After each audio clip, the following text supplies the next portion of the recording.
is a metal part on the tail of the handle. It can be moved up and down. Use thumb and index finger to move back. It means device is locked. There is a red dot on the top of this part. We have to fit the red dot in the wrist area. If you remove the handle, you need to use your thumb and index finger to move the lock device. Remember, don't remove roughly, otherwise it doesn't work.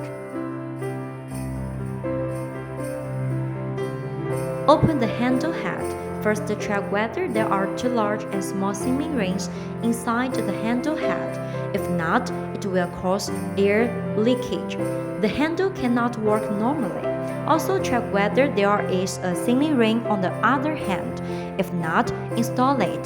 The introduction liquid is introduced into the slot of the handle introduction liquid, and the handle head can be tightened.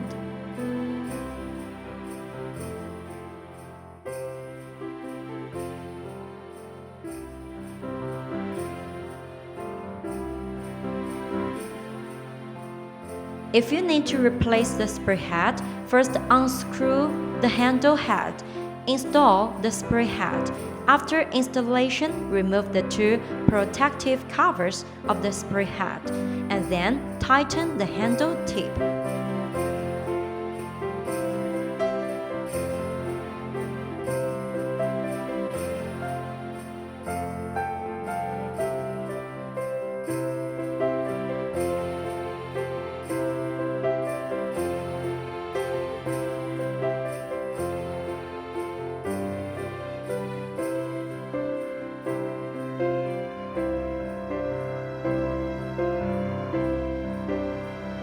If the air is not vented for a long time, will cause the handle has no spray force, so 1 week needs to be deflated.